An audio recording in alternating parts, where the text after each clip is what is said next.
In the year 1930, in the small town of Jericho, Texas, which is located 50 miles away from the border with Mexico, there are two rival criminal groups vying for control of the profitable illegal activities happening at the border.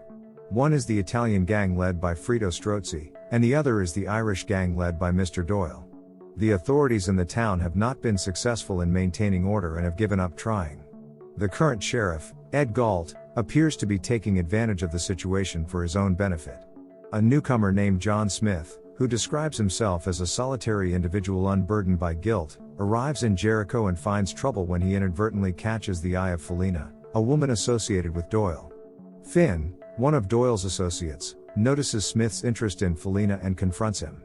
After a heated exchange of words, Finn damages Smith's car and directs him to the sheriff's office. When Smith visits Sheriff Galt and his silent deputy, Bob, seeking help, they refuse to intervene and instead suggest that Smith arm himself for protection. Smith walks into the deserted saloon where only Joe Monday, the owner, is present, and orders a drink. He then retrieves a pair of firearms from his belongings and heads back to the Irish headquarters to have a conversation with Finn. John cautiously inquires if Finn will take care of the damages. Finn makes the first move, but ends up being thrown across the street with a few shots to his chest. Smith proceeds to shoot up the place, while the others present remain still. Before long, Strozzi offers Smith a position in his group. Smith settles into a room at the hotel controlled by the Italians and enjoys complimentary meals. He meets Lucy, Strozzi's attractive girlfriend, and gains insight into Hickey, Doyle's most intimidating enforcer. During a group meal with all of Strozzi's associates, Giorgio, Strozzi's ill-tempered cousin, arrives late and immediately develops a dislike for Smith.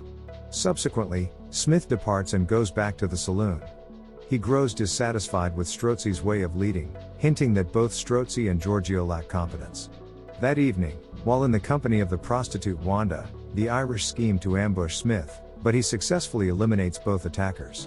Wanda betrays Smith by setting him up. She becomes hysterical. Smith knocks her unconscious, later discovering that she was coerced into betraying him. He leaves her to be apprehended by Galt. Shortly after, Smith is called to a remote hideout in the desert by Strozzi, meeting at a roadside diner. They devise a plan to intercept Doyle's upcoming shipment from Mexico. At the border, Smith is tasked with approaching the convoy of trucks. He proposes to the Mexican captain in charge, Ramirez, a deal to betray Doyle's men. The Mexicans accept the offer and launch an attack on the Irish accomplices. Smith later pays to free Wanda from jail and provides her with money to leave town on the next bus. He also provides a tip to the sheriff regarding the convoy robbery and learns more about Hickey's history. In Lucy's room, Smith offers money in exchange for details about Strozzi and charms her. Before long, Doyle and another one of his associates, Jack, try to recruit Smith to eliminate Strozzi, citing his advantageous position within Strozzi's gang. Smith feels uneasy about the proposal, but Doyle interprets this as a refusal. Consequently, Smith decides to play both sides. He resigns from working for Strozzi. In a fit of rage, Strozzi points a gun at Smith, sternly stating, "Nobody leaves me." Smith confronts Giorgio in a physical altercation and then faces off against Strozzi with guns drawn. Convinced that Giorgio is not worth risking his life for, Strozzi backs down. To prepare for his next move, Smith endeavors to remain sober for a few days as he anticipates Hickey's arrival. He discovers from the mechanic that Giorgio has been prying into his background. Smith gives Giorgio a warning to keep an eye on Ramirez in case he switches allegiances. Giorgio falls for the trap and heads to Mexico. Smith then informs the Irish of Giorgio's whereabouts, mentioning that he will be with the Mexicans who betrayed him, stole his money, and trucks. He is compensated for the information but remains non-committal. Finally, he meets Hickey, who is immediately skeptical of him. Hickey goes back to Mexico, enters a bar, kills Ramirez and a border patrol officer, and captures Giorgio. Meanwhile, Smith meets Felina in an old church to listen to her story. In Jericho, Captain Pickett of the Texas Rangers arrives to caution Smith and the sheriff about his investigation into the border patrol officer's murder. He plans to return with more Rangers in 10 days and allows only one gang to operate in the town, not two. He insists that Smith must leave. Hickey returns and proposes a deal to Strozzi, $100,000 and the trucks for Giorgio. During the exchange, Strozzi tricks them by seizing Felina. They swap Giorgio for Felina, igniting a conflict. Lucy informs Smith that Strozzi and Giorgio discovered she had been with him and subsequently assaulted her, even mutilating one of her ears. Smith is sympathetic and gives her $500 to leave town on the next bus. Smith agrees to Doyle's proposition but insists on receiving $1,000 in advance.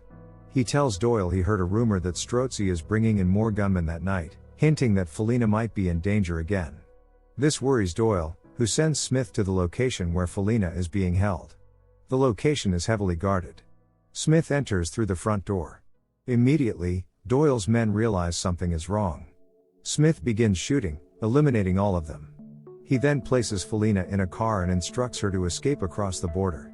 Felina gives Smith her cross before leaving. Despite knowing he should leave, Smith stays at the hideout to break the bad news to Doyle. Doyle arrives the following morning and, convinced by Smith's story that Felina was taken, is heartbroken. However, Hickey grows suspicious of Smith. Smith returns to Jericho and takes a bath. Hickey shows up with news that someone saw Felina across the border selling the car. They find her cross in the room. Smith is taken to the basement of Doyle's hideout. Jack and Hickey ruthlessly beat Smith while Doyle rambles on about how he rescued Felina from a horrible life in Mexico. When it's clear Smith won't reveal anything, they leave him for dead. The following day, two thugs come back, but Smith is missing. Out of nowhere, Smith leaps from a metal cabinet, uses the smaller thug as a shield, and fires multiple shots at the bigger thug, then makes his getaway. Doyle's men start searching for him. Smith initially hides in the saloon, behind blocks of ice.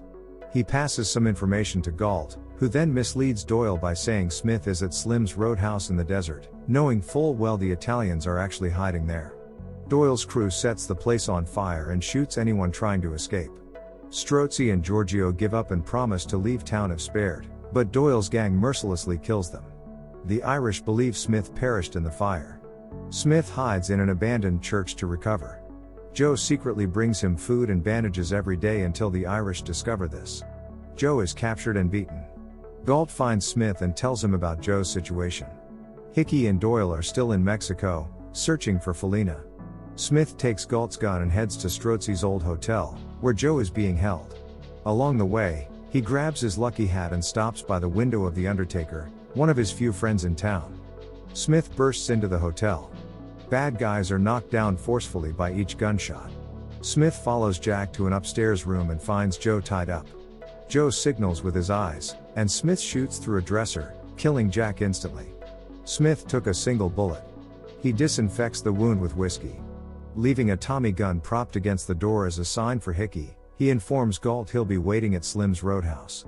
With everyone evacuating the town, Galt heading to Houston and even the Undertaker making his exit, Smith and Joe position themselves at a burned-down building.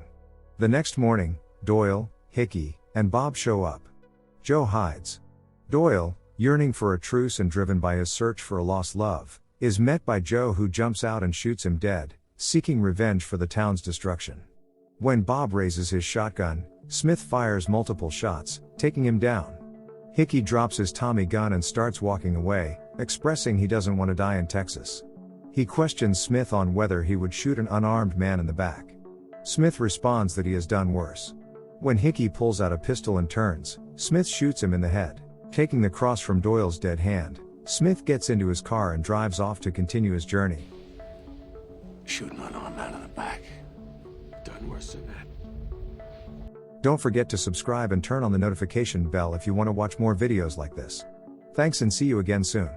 Take care.